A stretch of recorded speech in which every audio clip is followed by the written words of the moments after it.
Before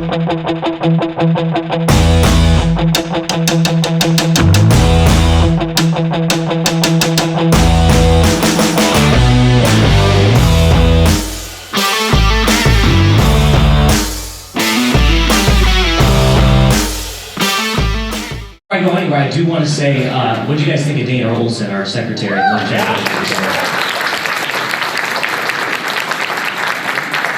So it's people like Dana and people like Jason that have made our chapter what it is today.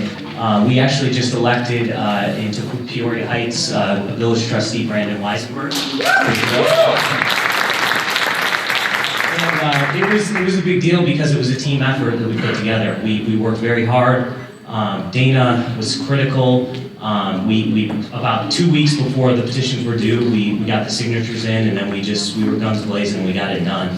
And it was one of the most gratifying experiences that I've had in my life when we actually, can I tell you guys a secret? Is that okay? You keep my secret? Okay. When I went to the watch party with to Brandon's watch party, I went there and I thought to myself, now we're about to get an ass whooping again. I thought that, I really did, because libertarians get so used to losing. But we followed a model, and we stuck to our model, and we were able to win because of it. So if we do the right things, and we make the right choices, we can win. It's one of the best feelings I've ever had. We now have someone in Peoria Heights that's going to bring civil liberties to the forefront, property rights, and that's huge. That's just very huge. So. But moving forward, the reason that's so important is because Jason Spyres was a huge part of that, because he inspired all of us, and our party grew leaps and bounds because of him. When I first heard from Jason, he was messaging me on Facebook, and Eve was there, and I was in bed, and I was getting messages from this guy late at night, and that sounds weird, but I was getting these messages late at night, and he would say, hey, I really want to come out to your chapter meeting, and I said, yeah, you should come out, it'd be great, we'd love to have you, and then this guy wouldn't show up. And so I didn't know what was going on. And he said this like 3 or 4 times. He wasn't showing up. So finally, I looked into this guy. I searched him, and I found this page called 30 Years for Cannabis. And it was a really sobering moment because I realized that Jason Spyres, the person that you're about to hear from, had received a 30-year sentence for a cannabis charge. And my heart broke about that. I mean, it verified everything that we're fighting for. In this movement for these injustices, that someone that can commit a nonviolent act can be put in a cage for up to 30 years, and luckily Jason got out in 15 years and is doing great things. But Jason has been one of the biggest inspirations in my life. He wrote a book, and I'm sure it'll be coming out at some point. And there's been times in that book where I laughed and I cried, and it's just such an inspiration. The reason I wanted to say that is because Jason Spyres is such a strategic influence. He's one of these people that's always thinking. And if you don't think that the two parties don't know what we're going to do before we do it, then you aren't thinking straight. And Jason is one of those people that realizes that. And Jason has always been an inspiration. He was so valuable in the cash campaign. He's been valuable to the Libertarian Party of Peoria. He's valuable to all of us. He's one of my greatest friends in life, and I appreciate everything you do. Jason Spyres.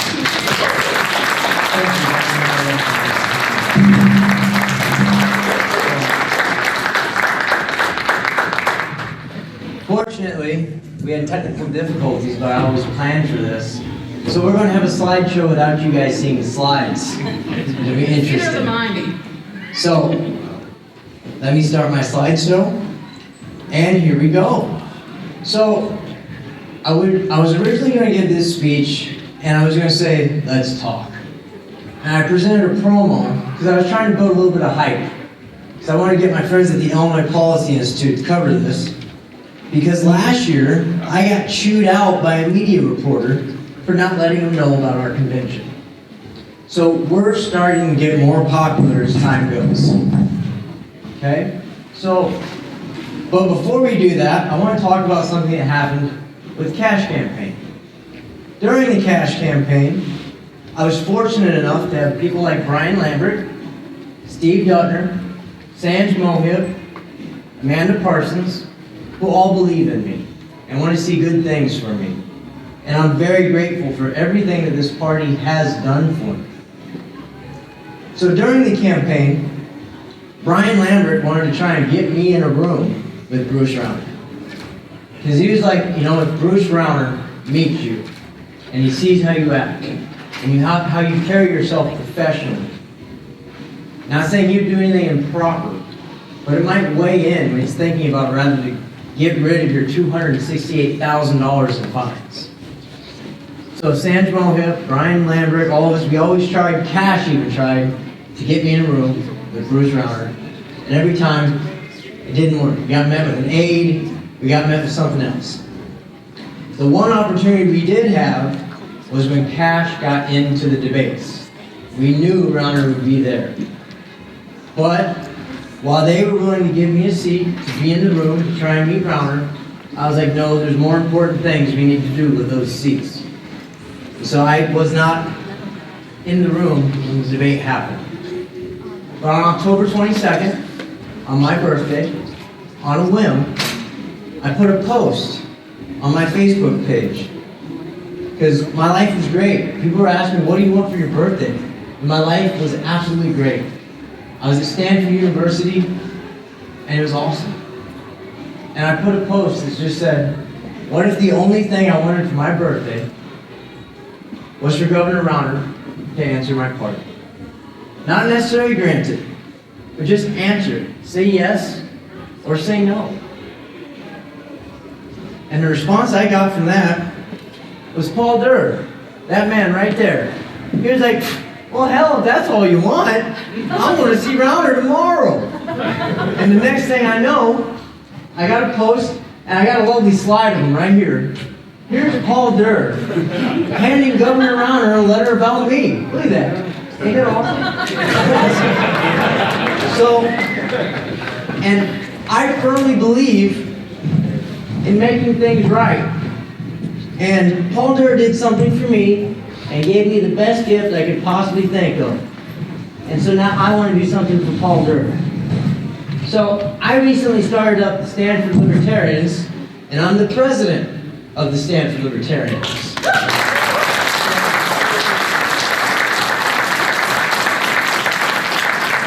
Right now, I'm currently in the works of being able to use their logo and get merchandise that says the Stanford Libertarians with Stanford S. One of the first things I want to do is get a hat printed up. And this is not a Stanford Libertarian hat, but there will be Stanford Libertarian hats. And I only felt it right to give Paul Durr a hat from Stanford because he did something great for me.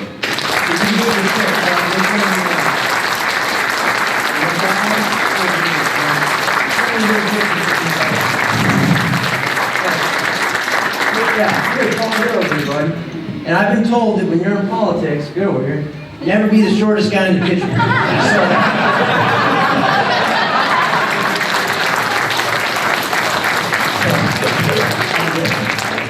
So, another thing that I wanted to tell you about this speech is I've nicknamed it The Impossible. And let me tell you why I've nicknamed it The Impossible. Because since I got out of prison, the impossible has basically happened. I've gone from being branded a heinous criminal with $268,000 in fines, given a 30-year sentence and doing 15 years in prison, to now having state lawmakers publicly fight to get my endorsement. In Peoria, we had the Democratic candidate for sheriff, who is now the chief of the Illinois Police Chiefs Association, and Brian Asbell, who is now our elected sheriff, who is Republican, both wanting my endorsement because they were wanting to get our chapter's endorsement, and they both wrote letters to the governor asking that I be given a pardon. That's pretty much pulling off the impossible. And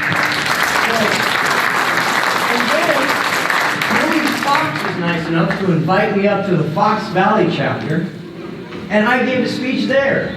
So a third of this room has already heard a speech I gave before, so tonight is a new speech, so I don't bore you guys with the same old story. So, but when I gave that speech, I met this man, Alan Spyres. And then Alan Spyres wrote a letter on his own letterhead saying, Governor Rauner, give this man a pardon. And in the days when politicians are afraid to back felons, especially in the state of Illinois, when I'm labeled heinous because I sold cannabis.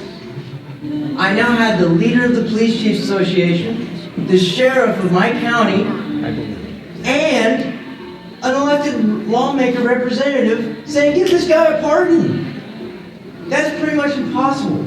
So I want to pull off another form of impossible during this speech. But before we get to that, there's one other thing I want to do. And I want to thank the man who's the reason I'm here, and that's Donnie Henry.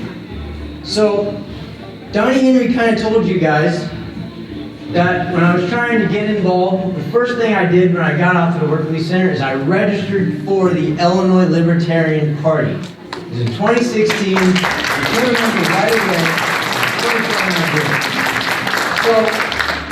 So, Donnie, here's a picture of Donnie. Look at that, he's in a Cubs jersey. Wow, here's another picture of Donnie.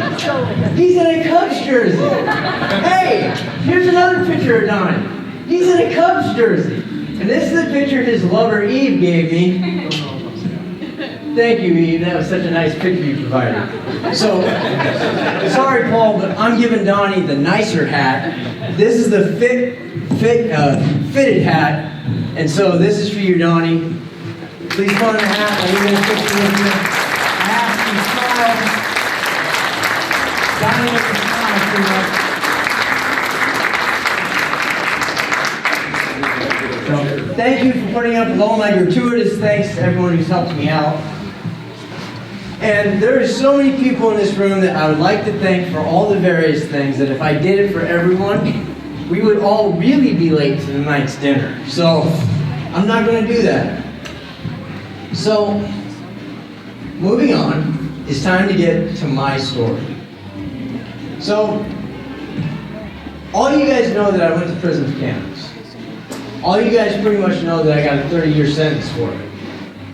But what you may not know, because I've had a couple of you ask me about it, is why I walk with a slight limp. When I was first born, the umbilical cord was wrapped around my neck. Does anyone here know why a baby cries when it's first born?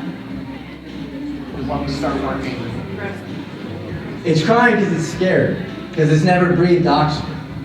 And for the first time, its blood starts to oxidize and it starts to circulate. I'm not a doctor. If there's a doctor in the room, please be quiet. So they put me in this glass box, and we were very careful with how they treated me. But I was diagnosed with dynamic toe walker syndrome, and I was diagnosed with cerebral palsy. What they didn't diagnose me with at that point is ADHD, or as I called it, terrorizing my mom to death with balls and balls of energy. So, I was really, really outgoing. But I think my ADHD was a blessing. And the reason I say that is because I could hardly walk, but I couldn't sit still. So I would... And I refused to not try. So, my first couple years was spent going from one state hospital to another state hospital. I went to UC Davis. I went to a Washington State Hospital. And they all told my mother, I'm so sorry, but Jason's never going to walk like a normal child. He's not going to be involved in high school sports. He's not going to play football. He's just not going to have that ability. He might be able to move.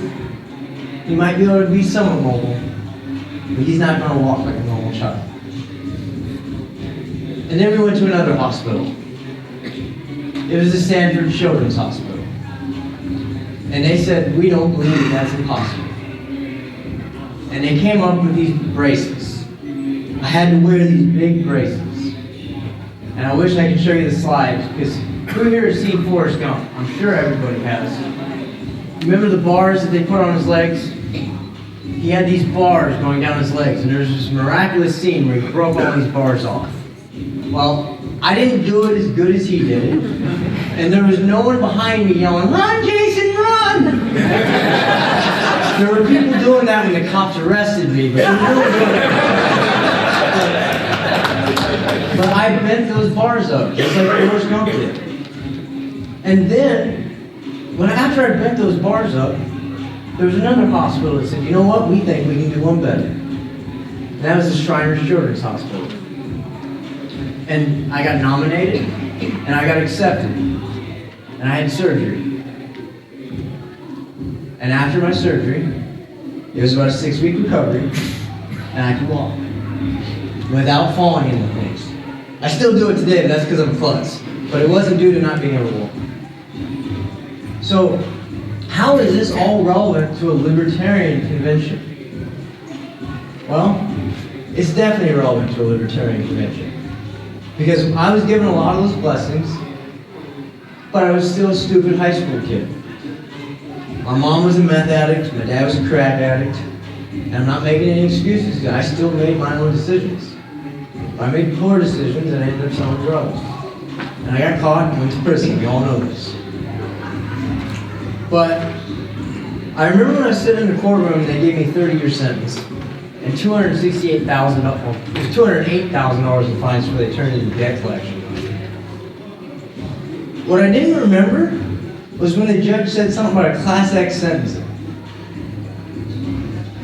When you lose multiple decades of your life at the age of 19, when your prison sentence is longer than you've been alive, you don't listen too clearly on everything else.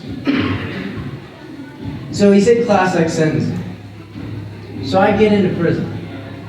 And when I get there, we go through this receiving thing. And I still remember this. I still do. I come into receiving, and they're talking to everybody, and the person on my left is convicted of a second-degree murder. And the person on my right is a sex offender. And I don't mean a sex offender like Maggie was talking about, where the guy shouldn't even be arrested. I mean an actual sex offender. And the pot dealer. And this lady goes through and she talks to one and she's like, okay, well, because of your crime, she couldn't say his crime out loud to everybody, but I knew what it was. She's like, well, because of your crime, we have programs to help you with anger management and victim empathy, and it's hard work and you gotta jump through some hoops, but if you're willing to do it, you can get good conduct credits off of your sentence. Like if you do 90 days, you can earn like 30 to 45 days off of your sentence. And the argument for that is we're teaching them skills and victim empathy, and it's more important that they get out having these skills so that they don't recidivate than if they do 14 years, 9 months, or 14 years, 10 months. That extra month doesn't make as big of a difference as them learning skills and victim empathy.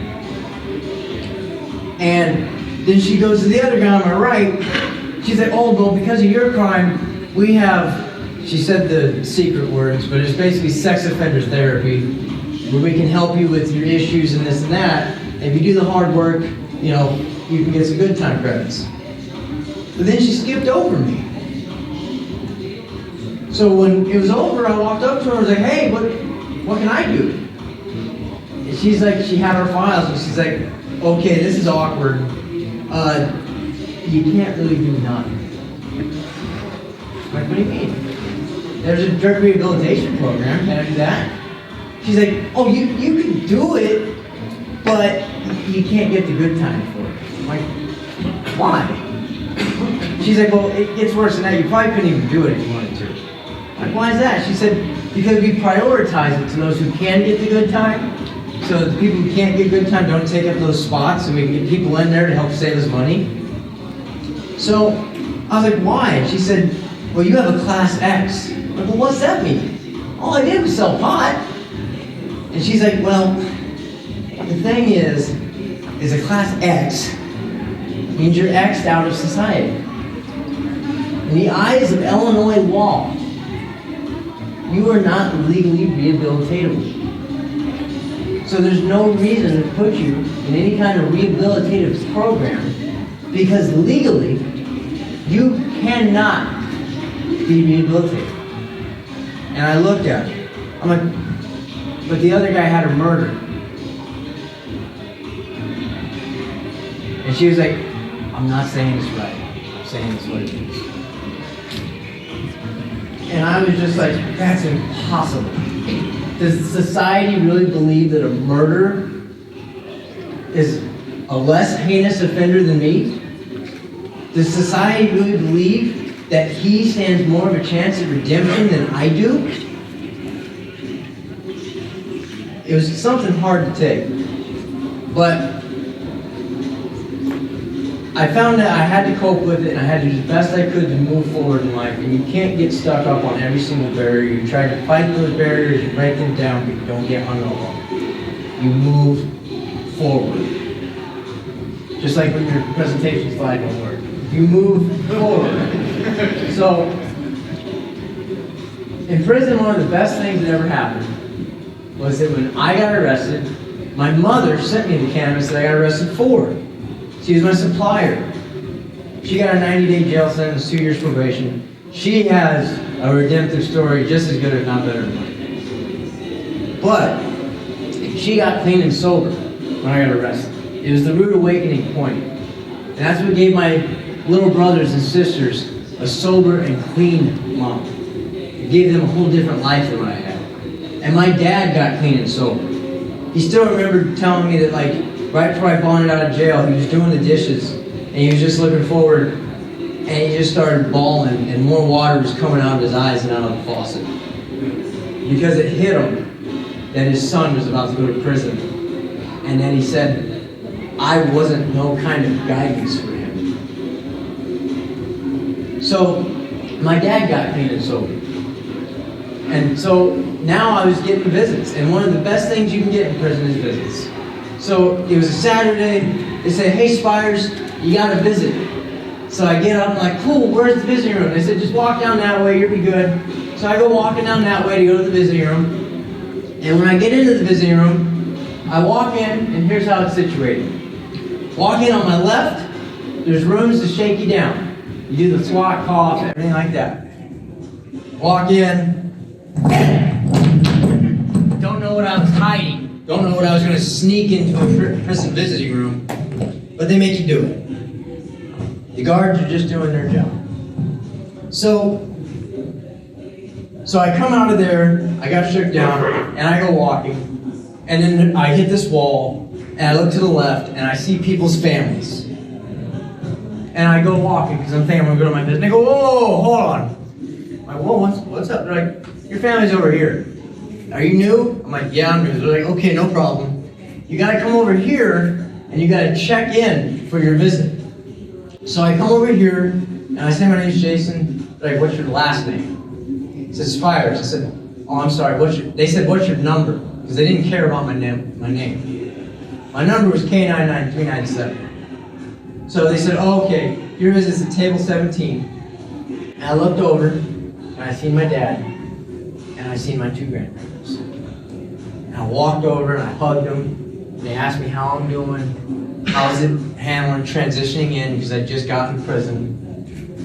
And I put on a strong face and I told them I'm okay, I'm doing the best I can. So we had a great visit, they left that day. But one of the best things that happened was my dad took it upon himself to come visit me every other Saturday. It was like clockwork. He took a day out of his life, he came up there, he visited me, he took off his belt, he took off everything, he went through the whole procedure, and in 5 years, he visited me 119 times. So, I remember this. In prison, you have access to vending machines in the visiting room, and you get frozen hamburgers and Hershey bars, and they give you a microwave to cook it all with. And my dad became a microwaveologist. He would get a frozen hamburger, do it for 1 minute on this setting, then flip it out, do 30 seconds on this thing. He was giving me 5-star cuisine, or at least so a prisoner would think, out of a vending machine. So I remember one day we were eating, I had my face full of burger, and my dad looked at me and he was like, have I done everything for you that I should? I'm like, yeah, I got a whole other hamburger right here. I'm good. Right? And he's like, no, I mean, like, he was sending me money. A lot of you guys know that I studied molecular chemistry on my own when I was locked up. I studied physics, I studied calculus. And he was sending me money, making it so I didn't have to work in a dietary for $15 a month, that I could focus on these kind of studying, that I could buy the papers. I could buy 100 write-outs and write every single state rep in the state of Illinois and every single state senator, which I did do. And I looked at it, he's like, what I didn't realize is what was a happy moment for me every Saturday, every other Saturday, when they called my name for a visit, was a sorrowful moment for him. He loved seeing me. But every single time he got out the car and walked in there, he said it's a reminder of the day he was doing dishes at the kitchen sink and started crying. It was a reminder that he probably didn't set the best example for him. And so every 2 weeks he'd come back in, and it was a reminder of what he felt was his ultimate failure. But I looked at him and I said, all I can say is in the last 5 years, you've been a super dad. I can't think of one thing you could have done for me better, other than get up and buy me another Hershey's bar, because I really like shopping. So we hug, everything's going great. He leaves. And then, 2 weeks later, it's fried chicken day. Fried chicken day in prison is very, very important. That's like 420 to libertarians. It's very, very important. So, I go for the fried chicken, and while I'm there for the fried chicken, I'm like, hey, you want this? And I give my fried chicken to somebody. He's like, are you okay? I'm like, yeah, I got a visit coming. So I give him the fried chicken. He's like, how do you know? I said, it's every other Saturday. I got a visit coming. So I'm walking out. Sure enough, I had a visit. And they said, Spyres, you got a visit. So I'm like, cool. I expected it, you know. So I go walking into the visitor room. Now, there's this saying that it's us versus them in prison. It's the inmates versus the guards. That's kind of true, but at the end of the day, you're all people. You know what I mean? You're all people. You care about people. And I come walking in, there's this guard Gersty there. And rumor around the camp was he was going through a divorce. He just caught his wife cheating on him. And he was looking kind of down, so he takes me into the shakedown room. But I've been there so much that I'm used to it. They don't usually shake me. I just take my shoes off and I'm like, hey, is anything else you want? He's like, no, man, it's cool. And I'm like, what's wrong, bud? And he's like, just not a good day. I was like, well, cheer up. I'm the one in prison, and if I'm smiling, you can smile too. So I put my shoes back on. He's like, okay. I walk back out, and now I'm walking towards the hallway. I turn right, check in. When I turn right, there's 4 COs right there with Lieutenant. Lieutenant, it looks like they're busy. They're all talking. Lieutenant's like, Spyres, your visit's over there. And I'm like, cool. Because they explained to me earlier that the left side was the overflow. And it was like on Saturdays when they got busy or holidays and there was a lot of family. First thing going through my head is I don't got to be smorgasbord in with 60 other families getting their visits. You know, and this room's not going to be as busy. So I go walking in and I greet the CO at the desk. And when I greet the CO at the desk, she's like, your family's over there. And I see him. I see my grandma and grandpa. So I'm like, well, cool. Dad's at the vending machines frying me up a burger in the microwave. And I go over, and I remember when I was walking over, my grandpa grabbed a chair, and he sat it out. And I didn't think nothing of it. I walked by it, gave my grandma a hug. When I give my grandma a hug, she starts shivering. And she nose dived into my shoulder. And like, I'm trying to hold her up, and she's just bawling. And I look back at my grandpa, and I'm like, what's wrong? And my grandpa just pointed to a chair. And he said, please sit down. I looked at the chair, and then I looked around, and I saw all 4 COs standing at the door, staring at me. And that's when I realized I wasn't the first in the overflow. I was separated from privacy. And I said, where's Dad at? Grandpa asked me to sit down. And when I sat down, I learned that my world changed 2 nights before and my dad had a heart attack in his bed.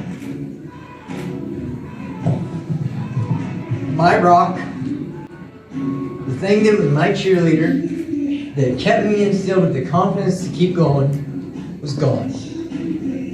And I cried. So, about an hour into it, they came over and asked if I was okay, and they told me we separated you because we knew your dad, and he was a good guy, and we know you're a good guy, and if you panicked, if you flipped out, if you freaked the table, we weren't going to take you to SAG or nothing. We wanted you away from everybody so we could act like it didn't even happen. And he looked at me because you know as well as I do that you shouldn't even be here. So, but he told me we've already talked to your counselor, and in Illinois, if you're a nonviolent offender, because I was with Cannabis, they said they have a program where you can go to the funeral. You don't get to go with your family, you have to go with guards, but they're taking you to the funeral home beforehand, and you get 15 minutes in handcuffs, but you can say your goodbyes. And after 119 times of him saying goodbye to me, I could have my one goodbye to him. So, my grandparents paid the money. It was like $700. Luckily I was in Taylorville, so it was only about a half-hour drive. And 2 days later, the counselor calls me up, because I'm assuming I got to sign the last paperwork. And I walk into the office, and then this happens. Sit down. And I'm like, I didn't like the last time I sat down. He's like, just sit down, this is going to be hard. So I sit down. And he explained to me. They looked up my record. Good conduct. They looked up my officer's reviews. Good conduct. The warden himself said he's a good prisoner. Think about that. I'm a good prisoner. That's supposed to be a compliment. But unfortunately, I couldn't go. Why couldn't I go? Class X. I was heinous. I was a danger to society. So if I had a second-degree murder, or I was the guy on the right with a sex offense, I could have went. But I couldn't go because it was Class X sentencing. And don't even get me started on how cannabis became a Class X sentencing in this state, because I owe Alan Spyres a buttload for writing that letter for me. He did the right thing. But what scares the crap out of me is I go around and I meet these lawmakers and they don't understand what Class X means. They did the war on drugs and they just, well, we're just giving bigger sentences. Not realizing Class X was intended for heinous crimes. So I couldn't go to the funeral. But fortunately, I continued forward. And the reason this ties into us today is because all of you people, all of you, have supported me. Every single one of you has said that I am like the embodiment of what we're fighting for. But the thing is I might be out, but Shane Crutchfield's still sitting in prison. He got caught with 3 ounces of cocaine. He got a 40-year sentence. I accept his collect calls on a regular basis because I knew him before he went to prison. He was a good dude. He was a drug dealer, but he was a good guy. James Paul Miller, 28 years for cannabis. I am not an anomaly.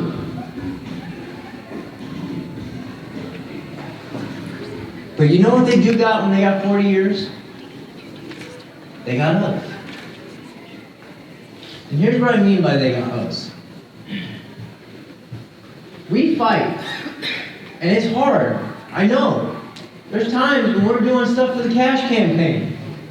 There's times when Jon Stewart loses by 1 vote, and we take it hard. But there's also people sitting in prison, and we're the only ones that care. The Democrats act like they're the social justice warriors. Every single Democratic representative I went to try and get help with my pardon said a flat no. The Republicans, some of them are coming around, Senator Rand Paul's office. But if we trust the Democrats and the Republicans, we're trusting the duopoly, and my story is going to continue to happen to people. So, here's what's important. In 1971, we said cannabis shouldn't be illegal. In 1971, we said the way we're treating gay people is wrong. And now people have accepted our thoughts. And today, we're saying the way we treat sex workers is wrong. And people think we're crazy. One thing I try to tell people, we are not the drug party. And it so much bothers me that people think that. And here's why we're not the drug party. I don't smoke pot. Nobody in this room has smoked pot with me. Have you seen me smoke pot? Anybody? Brian Lambert does not smoke pot. Donnie Henry does not smoke pot. Steve Dutner, we will not talk about.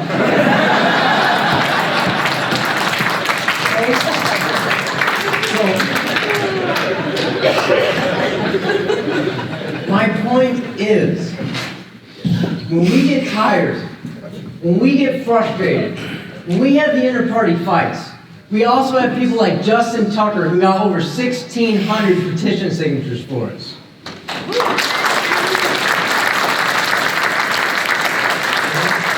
When we get tired, when we feel like we're losing, we need to keep in mind we got Paul Durr. He might have lost by 33 votes, but he also tracked down the governor and said, you know what, we have principles and this is something we believe in and we're going to make this happen.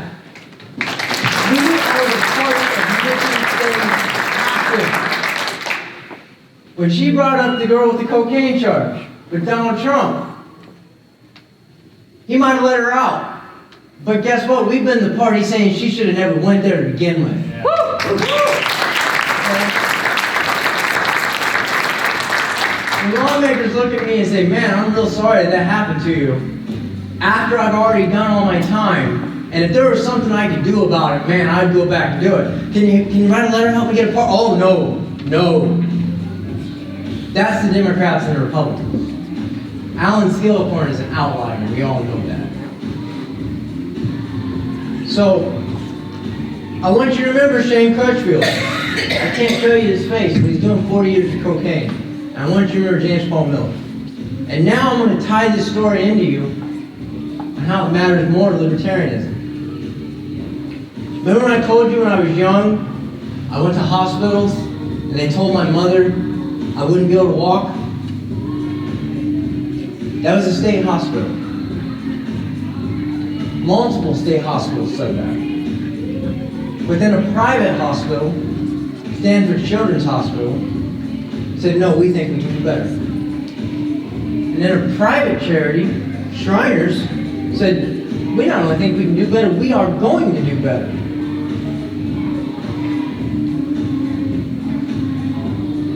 Who said I was legally unrehabilitatable? State of Illinois. Let me tell you who said I'm not. Stanford University. One of the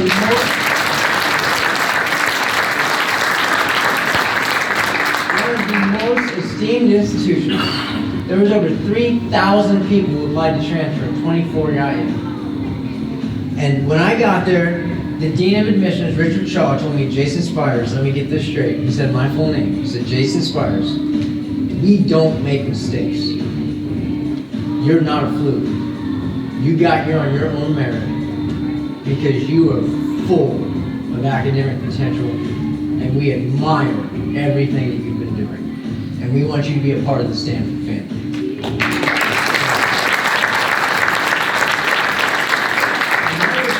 is, well, if I join one family, I can't leave my old one behind. How do you feel about starting a Stanford Libertarian Club?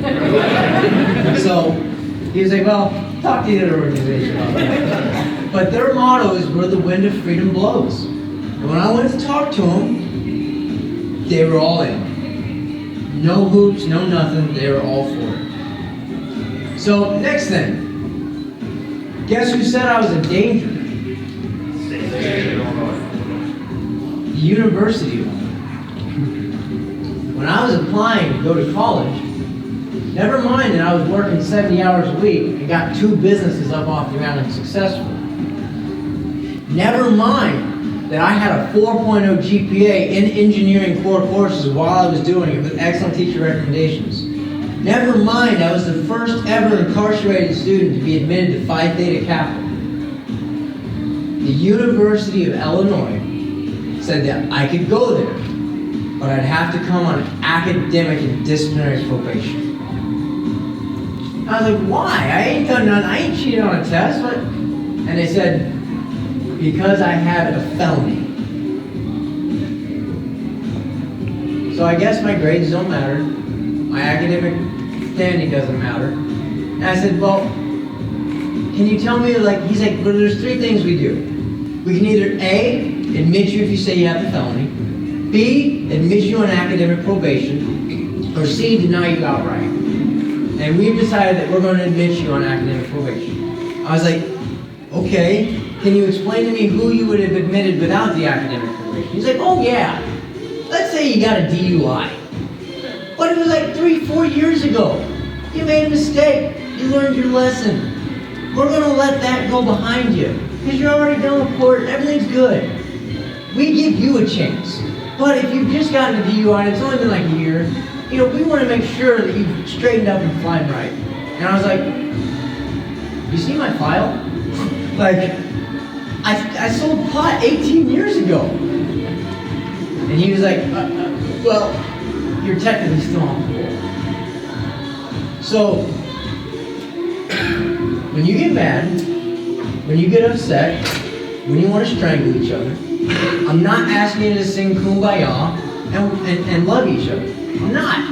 Because some of us are douchebags sometimes and we deserve to be met up. Some of us are blind like Claire, who for some reason got with Brian with how ugly he is. But what I am saying is I just want you to remember that you give me hope and you make my story possible. And it's us that argue what the state does with bureaucratic inertia. It's us that argue for private charities. It's us that understand it's not about cannabis legalization. It's about anti-prohibition.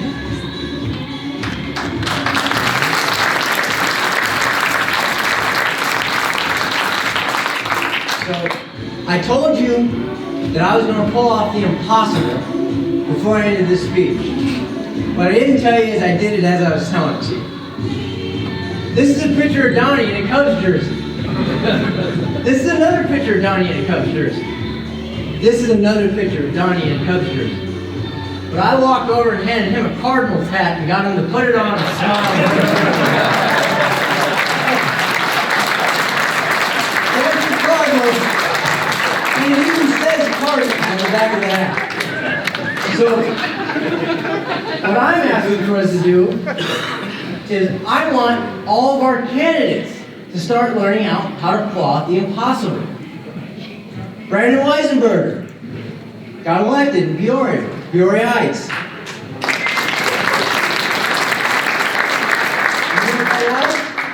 That was Donnie Henry's infrastructure, because he's built a hell of a chapter and made relations in the area. Ian Peake, thanks I'm the devil because I believe in intellectual property rights to some point. Right? But he got 221 votes. I'm all about doing everything we can, but we don't attack each other when we have different ideas of how to get there. So, I want to thank you for this speech. I love you all.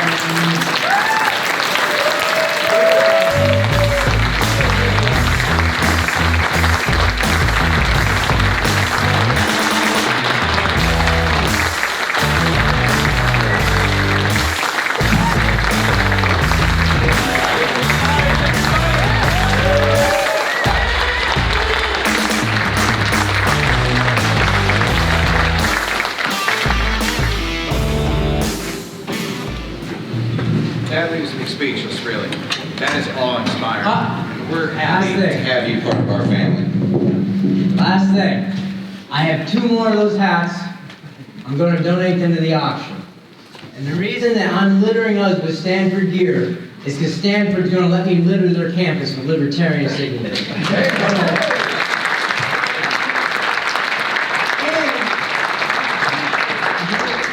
Because I couldn't figure out what the heck to get her. I'm going to tell you this right now.